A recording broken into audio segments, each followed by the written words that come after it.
My name is Emily. I'm 40 years old. I've heard my name means to grow up cheerfully.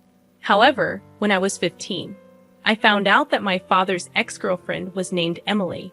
Ever since, I've quietly doubted the true origin of my name. Honestly, as a kid, there are certain delicate past details about my parents I'd rather not know. They didn't really dote on me when I was young. My brother, 3 years older, is named Ryan. He's smart and charming. Both parents always wanted a boy. Ryan, as their first child, was loved immensely. Our grandparents believed the first child must be a boy, an old-fashioned thought. My mother gave birth to a boy, despite immense pressure. With this background, my parents love Ryan more than anyone else. What about me? I always got hand-me-down clothes from Ryan. Even New Year's money had a clear disparity. Relatives always invited Ryan. Instead of being told to be patient because you're elder, I was told to support the boys. A puzzling way to instill laddie-like behavior. I believe I was raised with a lot of discrimination. It felt like I was always many steps behind. My redeeming feature has always been my carefree nature. My parents said, "You never think about anything."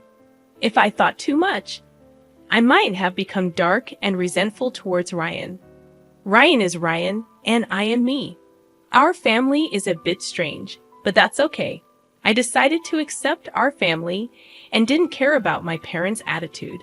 No matter the difference in treatment, I am thankful to my parents for raising me.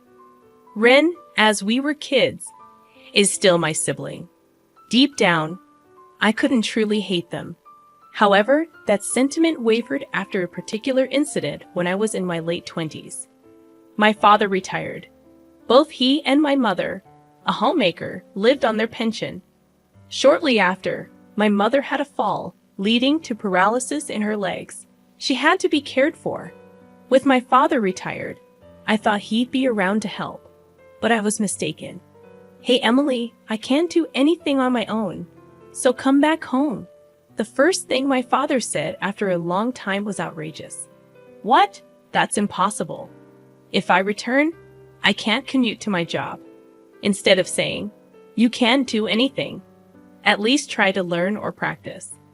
How dare you talk to your father like that? Just quit your job and come home. Don't you care about your mother? It's not as simple as quitting and returning.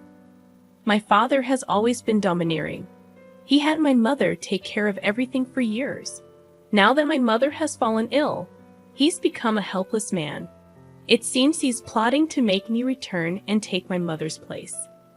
My brother works closer to home. Ask him instead. Why does he only try to use me now? Even though he never cared much for me before. I finally moved out and have been living freely. I never thought I'd give in to him. But for some reason, he started calling my workplace. Because of this, I couldn't concentrate on my job, and my colleagues and boss started to look at me oddly. Due to constant calls, I worked so hard to get this job, which I really wanted. I wanted to continue working there forever, but because of my father's relentless calls, I became stressed, affecting my work. I had no choice but to quit reluctantly. I decided to return home, only to find it in a terrible state. My father, now without a job, seemed to have nothing to do. He became obsessed with horse racing and would spend all his pension. On the day it was paid, he was drinking more than before, and every morning, I'd find empty beer cans and wine glasses all over the table. I had heard that there were some savings set aside for retirement, but the household finances were in shambles. No wonder when I suggested hiring a professional caregiver, my father hesitated. The utility bills were overdue and were paid only when the pension came in. It's a paycheck-to-paycheck situation. At this rate, even when the pension comes in, it'll be gone in no time. I had to use my savings to stabilize our lives initially and then renovate the house to make it wheelchair accessible for my mother. Later, I found a job near home, left my mother in a daytime care service, and dedicated about $2,000 a month to care and living expenses. My savings, which I started accumulating since my first job, seemed to be running out. Despite working, expenses kept mounting. Meanwhile, my father neither worked nor took responsibility, constantly depending on me financially and in my daily life. In a harsh sense, I felt completely leeched on between household chores in the morning, work in the daytime, and caregiving at night. I felt I was reaching my limit. Ideally, I wanted to place my mother in a nursing facility and leave my deadbeat dad to fend for himself. This would mean all the money currently being spent on my father could be saved or used for my own expenses. However, my father vehemently opposed sending my mother to a facility, and she herself seemed to rely only on me, saying, "Why should I go to a facility when you're taking care of me?" I consulted my brother, but as expected, he was indifferent. It was clear that I was the one who had to make sacrifices. And so, I found myself trapped in what felt like a prison called home. 3 years after starting this hellish cohabitation, my brother suddenly contacted me, saying, "My girlfriend is pregnant, so we got married." He then visited with his wife, whom I'd never even met before. Wow, I was looking forward to meeting Ryan's sister, because of the way you talked about her. But she doesn't look anything like you. She's not cute at all. As soon as she sees me, Ryan's wife, Paisley, starts laughing. Needless to say, I felt a strong aversion to her sheer rudeness. Despite it being her first visit, she walks around our home as if she owns the place. She even enters my room without permission, uses my makeup, and then says, "I like this. I'll take it." She even rummages through the cabinet where my mother's jewelry is kept and asks, "How much can you sell 18-karat gold for nowadays?" She seems a little dangerous. She is definitely not a good woman, even though they're married. I think it would be better if they split up. But both my father and mother are only concerned about wanting a grandchild, to the point where they seem clueless. And I can't help but envy them a little. The thought of being related to this woman scared me a bit. My bad. Premonition came true on that very day. But I'm so nervous about raising a child for the first time. I wish someone could help me. Paisley says it sweetly, twirling her hair. "Then you should live here," said my dad, who had been staring at Paisley's chest the whole time, suggesting this with an lecherous look. "Really? Are you sure?" Of course, as my parents, brother, and wife are getting excited about living together, I couldn't help but ask, "What will we do about the lack of rooms?" "You can move out." "What?" My father's words astounded me. "That's a good idea. You should hurry up and leave. Can you move out soon?" It might sound self-praising, but I believe I've been very dutiful to my parents, yet they're so quick to turn their backs on me. Hold on, I can't just be thrown out like this. I've been paying for Mom's caregiving, and I don't even have the money to move. What about Mom's care? I'll give you the money for caregiving or whatever. Thanks to working at a major company, not some small local business like you, I'm not struggling for money. All right, Emily, go to your room and pack up your things. Move out by today. He patted me on the back as if to usher me toward my room. He looked pleased, as if he had found a quality new host to leech off. "Move out by today," he says, "but it's snowing outside. I don't have any money. Where am I supposed to live from now on? Why? This doesn't make sense, does it?" Without thinking, I voiced my true feelings. "This isn't a joke. You're so naive, Emily. Listen, I won't say it twice. We're moving in because I'm having a child. The Aiden should leave." Taking aback, I instinctively looked at my parents, even at my mother, whom I had desperately cared for all these years. I wanted to be with my grandson. "Just accept it," she said, smiling as if guiding me to acceptance. Saying so, he hastily packed up my room's belongings into a bag.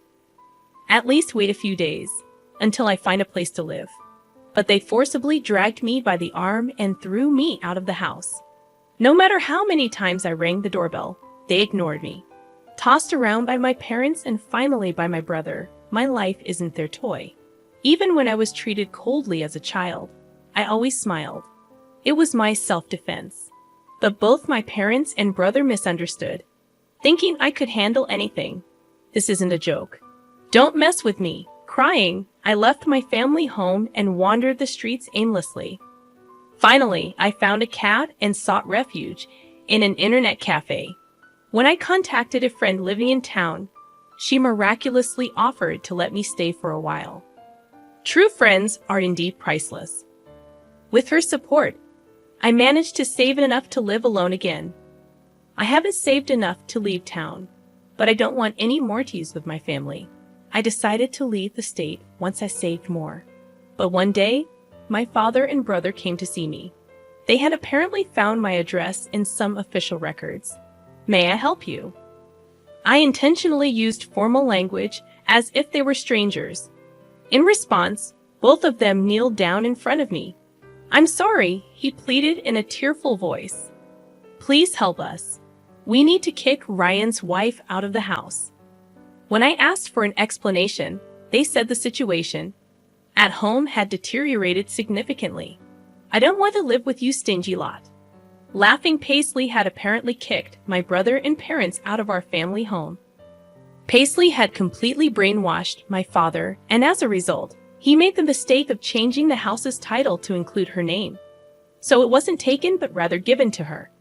I had heard that Paisley had fallen hard for my brother and pursued him fervently. But even back then, I felt something was off. My brother, who had become hairy in adulthood and practiced judo, was chubby and far from handsome. Why would Paisley, a slender and attractive woman who could have her pick of men, fall for him? I'd always wondered. It turned out she was after his money, and she had other men in her life. While the child's father was supposedly my brother, she continued to have affairs even after their marriage. When my brother found out and confronted Paisley, the next day everyone was evicted. Paisley probably sensed that her other relationship would be discovered and cunningly persuaded my father to change the house title. There were also Nave. All their plans backfired, and they couldn't even live with the eagerly anticipated grandchild. Moreover, Paisley maxed out my mother's credit card. By the time they realized it, she had already bought electronics and precious metals. I always had a bad feeling about her, so I wasn't very surprised. It was more like I knew it. As far as I'm concerned, I have neither parents nor a brother. Who are you again? At that moment, the faces of my father and brother went pale. Are you going to abandon us too? Your mother can't even get in a wheelchair now. She's bitten. Don't you feel sorry for her after she was kicked out? He shouted. It was you who wanted to be with your grandchild and kicked me out. Mom told me to give up, so I gave up on being part of your family. Isn't it your fault, Dad, for changing the house title? My father was silently grinding his teeth. Wait, Emily. We are family. Let's help each other. My brother extended his hand, but I brushed it off. You ignored my calls when I repeatedly asked for help during Mom's care, and now you're saying this. Well, that's my brother hesitated, looking guilty. My father shouted in his place, Forget about Ryan. Don't you have any gratitude for your parents? Have you forgotten all we did for you, you ungrateful child? Hearing this, I lost my temper, glaring at them with fury. I appreciated what you did for me, which is why I quit the job I loved and returned home. I even spent money and renovated the house to make it comfortable. I put up with so much, yet because of your selfishness, I was kicked out. Do you really expect me to just say thank you? We apologized for that, didn't we? Oh, so apologizing makes everything okay. Well, then I'm sorry too for leaving you guys behind. I apologize. But I won't help since I apologized. You have to forgive me, right? How can you be so cheeky even as a daughter? As my father lunged at me, I quickly defended myself using the self-defense techniques I learned at school. Ouch! He cried out in pain and curled up on the spot. My brother just stared at me, stunned, not even caring about our father. I took the purifying salt that was by the entrance and threw it forcefully at both of them. I wish it would get into their eyes as they screamed and covered their faces. Stop showing me those greedy faces and get out. Saying this, I scattered the salt and kicked them out. People passing by noticed the commotion and stared. Normally, I would have felt embarrassed, but I was too angry to care. Wait, please. We can surely understand each other if we talk it out. We're blood related. Sorry. But I think you guys, my blood relatives, are the ones I can't understand the most. There's not a single decent person among you. The only sane one is me. Please, never come near me again. Before they could open their eyes, I managed to distance myself from them. I kept throwing salt and yelling without any hesitation. Listen, I'll say this one last time. Never ever approach me again. I consider all of my family dead. So if something happens to you, I won't visit you in the hospital or attend your funerals. I gave them one last fierce glare and slammed the front door shut. Yet they still lingered at the front door. I want to talk, he said, sitting down. I'll call the police. And just like that, both he and my brother were gone. After that, I received several letters from my father. It seems that my parents took refuge at my mother's younger sister's place. The letters were pitiful, begging for help. But from my perspective, I felt sorry for the aunt who suddenly had to accommodate the elderly couple. In the third letter, it was mentioned that my father was pushing the caregiving responsibilities onto my aunt. This led to a fight with her husband, resulting in them being kicked out. Now they are renting a cheap apartment and are back to fighting with my brother's wife. They aim to reclaim the family home. They probably can't afford to hire a lawyer. Considering they changed the property title themselves, they probably don't stand a chance. My brother, still separated but not divorced from his wife, had an affair. He became the cheating husband. The woman he was involved with is a friend of his wife's. It seems like a trap, but there's no evidence. Consequently, the divorce discussions are at a standstill. My brother claims his wife's affair ruined the family and is demanding compensation. His wife argues that there's no evidence I cheated while raising our child, but my husband did. She seems to be asking for hefty compensation, property division, and child support. Since neither of their affairs can be proven, the divorce discussions are going nowhere. As for me, I met a man at one of my jobs, and we got married. It was a workplace romance, so we were wary of being seen dating in public. Instead, we rented apartments near each other. We spent most of our days at one or the other's place, essentially living together. Then one day, oh, this actress is getting married. Should we? That casual proposal, as if we were just heading to a convenience store, remains a fond memory. We're both down to earth, not into grand gestures. I'm glad he didn't attempt a big surprise. Given that I'm not the type to react much, it might have felt awkward for him. But life is full of surprises. 2 years after getting married, I found out I was pregnant with triplets. Having had no experience with kids, even those lacking siblings, it was overwhelming. Taking care of one would be hard enough, let alone 3. But with ample support from my husband and his family, we've been managing 1 boy and 2 girls. When I found out, I was determined to love them all equally. However, when I looked at them, such determination was unnecessary.